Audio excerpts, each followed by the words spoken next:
तो कहानी की शुरुआत होती है और हमें एक बूढ़ी औरत को दिखाया जाता है जो कि अपनी ग्रैंड डॉटर को एक कहानी सुनाने वाली होती है। यहाँ पर वो अपनी कहानी शुरू करती है और वो बताती है कि एक शहर में एक लड़की रहा करती थी और वो बॉटम सेलिंग का काम करती थी, यानी वो एक सेलर होती। वो घर घर जाकर अपनी चीजों को सेल करती थी। अब जब वो वापस जाकर अपनी कार में बैठती है तो वहाँ पर उसे अपने मिरर में एक बहुत ही आलीशान बंगला दिखाई देता है, जिसके बाद वो लेडी वहाँ पर जाने का सोचती है। जिसके बाद वो अपनी कार को यू टर्न करके उस बंगले तक पहुँच जाती है और उसे वो जगह देखने पर बहुत ही पसंद आती है और उसे वहाँ का गार्डन तो और भी ज्यादा पसंद आता है, क्योंकि यहाँ पर जो पेड़ पौधे होते हैं वो बहुत ही खूबसूरती के साथ काटे और डिजाइन किए गए थे। जिसके बाद हम देखते हैं कि वो लड़की उस महल के अंदर जाती है जहाँ पर उसे कोई भी नजर नहीं आता और वो महल पूरी तरीके से खाली होता है। और वो देखती है कि वहाँ महल में उसके चारों तरफ बहुत बड़ी बड़ी अजीब और गरीब तरह की मशीनें होती हैं। और इस जगह को देखने के बाद ऐसा लगता था कि बहुत सालों पहले यहाँ पर किसी तरह के एक्सपेरिमेंट किए जाते थे, क्योंकि वो मशीनें देखने पर इस टाइम की तो बिल्कुल नहीं लग रही थी। जिसके बाद वो महल में ऊपर की तरफ जाने लगती है और उसे कुछ आवाजें भी आती हैं। इसके बाद वो महल के ऊपर पहुंचने के बाद देखती है कि कोई उसे साये में बैठकर देख रहा है। जिसके बाद वो लेडी उस चीज को आवाज देकर अपने पास बुलाने लगती है। जिसके बाद वो उसकी आवाज सुनकर उसकी बात मानते हुए उसके पास आने लगता है। और यहाँ पर वो लेडी उसको देखने के बाद बहुत डर जाती है, क्योंकि यहाँ पर इस जीव ने अपने हाथों में बहुत तरह के हथियार लिए होते हैं। जिसके बाद वो औरत उसे देखकर भागने का सोचती है, लेकिन तभी वो आदमी बोलता है कि रुक जाओ, मुझे यहाँ पर छोड़कर मत जाओ। तब यहाँ पर जब वो लेडी गौर से उसे देखती तब उसे पता चलता है कि इस आदमी ने अपने हाथों में कोई हथियार नहीं लिए हैं, बल्कि उसके वो खुद के हाथ ही हैं। और यहाँ पर अब हमें पता चलता है कि ये सब इसलिए था क्योंकि वो कोई इंसान नहीं बल्कि एक रोबोट होता है। तो अब यहाँ पर ये लेडी उसे उसका नाम पूछती है। जिसके बाद वो रोबोट अपना नाम उसे एडवर्ड बताता है। और यहाँ पर ये रोबोट बताता है कि मैं बस एक रोबोट हूँ और मैं पूरी तरीके से कंप्लीट नहीं हूँ, किसी वजह से मुझे पूरा नहीं बनाया गया। अब ऐसा सुनने के बाद इस लेडी को बहुत ही दुख होता है और इसके साथ साथ वो रोबोट काफी सहमा हुआ और खुश बिल्कुल नजर नहीं आ रहा था। अब यहाँ पर ये लेडी गौर करती है कि उस रोबोट के चेहरे पर बहुत सारे स्कार्ट हैं, जिनको वो आहिस्ता से साफ करने लगती है। और यहाँ पर वो कहती है कि मैं तुम्हें अब यहाँ पर अकेला छोड़कर नहीं जाऊंगी। जिसके बाद वो उसके साथ हमदर्दी दिखाती है और उसे वापस अपनी कार में लेकर जाती है। अब हम देखते हैं कि एडवर्ड जब उस लेडी के साथ कार से जा रहा था तो वो अपने आसपास की चीजों को देखकर काफी खुश होता है। और यहाँ पर अब ये बहुत खुश होता है क्योंकि ये पहली दफा उस बंगले से बाहर निकल कर आया होता है। जिसके बाद हम देखते हैं कि वो लेडी उसको अपने घर पर लेकर आती है। अब इसके बाद वो उसे घर लाने के बाद पहनने के लिए कुछ कपड़े भी देती है। अब यहाँ पर उस रोबोट के हाथ में सीजर्स होती है, इसलिए वो अपने कपड़ों को खुद से नहीं पहन पाता, तो उसको कपड़े पहनने में वो लेडी उसकी मदद करती है। जिसके बाद कैसे भी करके वो उसे नए कपड़े पहना देती है।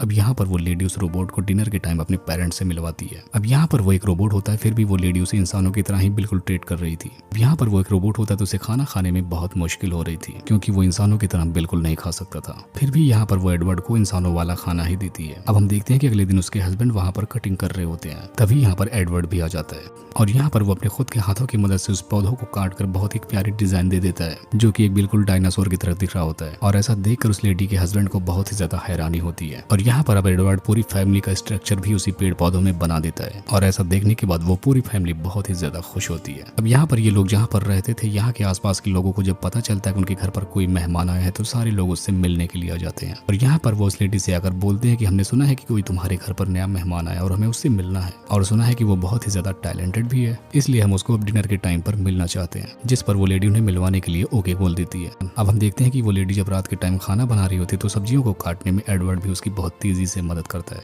तभी हम देखते हैं कि वो लेडी एक टीन के डिब्बे को बहुत ही खोलने की कोशिश कर रही होती है और उसको देखने के बाद एडवर्ड को एक फ्लैशबैक याद आता है जहाँ पर वो रहता था और उसी बंगले की याद आती है। यहाँ पर हमें एक साइंटिस्ट को दिखाया जाता है जो कि अपनी मशीनों पर कुछ एक्सपेरिमेंट कर रहा होता है और यहाँ पर ये उसकी मशीनें अपने आप ही खाना बना रही होती हैं। जिसके बाद हम देखते हैं कि ये साइंटिस्ट एक रोबोट के पास जाता है और उसके हार्ट पर एक हार्ट शेप रख देता है। और इसी से हमें यहाँ पर पता चलता है कि अनकम्प्लीटेड रोबोट कोई और नहीं बल्कि यही एडवर्ड ही है। और यहाँ पर हमें पता चलता है कि साइंटिस्ट ने एक किताब की मदद से उसे बिल्कुल इंसानों जैसा रोबोट बनाया। यहाँ पर हमें पता चलता है कि एडवर्ड बस एक रोबोट नहीं बल्कि उसके अंदर इंसानों जैसी हर फीलिंग्स हैं, क्योंकि वो साइंटिस्ट चाहता था कि बिल्कुल मैं एक रोबोट नहीं बल्कि एक इंसान बनाऊं। इसीलिए वो साइंटिस्ट ने एडवर्ड को बिल्कुल इंसानों जैसी फीलिंग्स दी थी और उसको बनाते हुए वो उसी गलती से इंसान ही बना देता है। यहाँ पर बस उसके एक्सपेरिमेंट में एक ही कमी थी कि एडवर्ड अपने हाथों का इस्तेमाल नहीं कर सकता था, बस वो हर चीजों को काटने में बहुत ही माहिर होता है। अब हम देखते हैं कि वो साइंटिस्ट बहुत ही जल्द एडवर्ड को इंसानों जैसे हाथ देने वाला होता है। तभी यहाँ पर एक पार्टी रखी जाती है और यहीं पर हम देखते हैं कि एडवर्ड भी होता है। और यहाँ पर बहुत सारे लोग एडवर्ड के हैंड को देखकर बहुत ही परेशान हो जाते थे, लेकिन इन लोगों को एडवर्ड में बहुत ही दिलचस्पी होती है।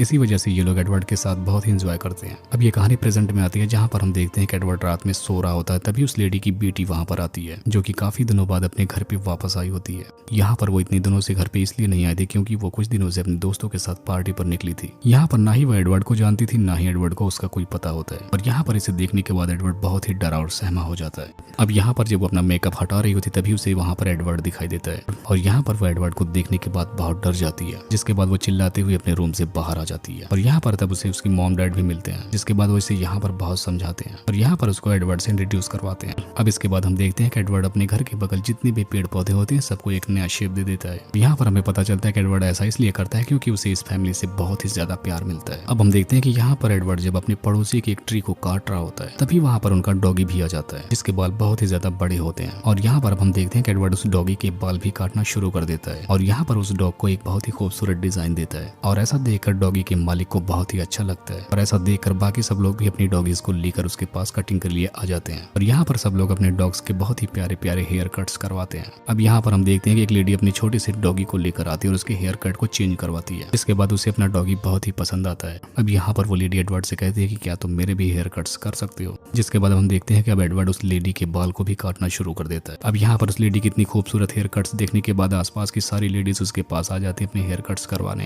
अब इसके बाद हम देखते हैं कि यहाँ पर सारी लेडीज अपने अपने हेयर कट्स करवाती हैं, यहाँ तक कि वो भी लेडी जो यहाँ पर एडवर्ड को लेकर आई होती है वो भी अपने हेयर कट्स उसी से करवाती है।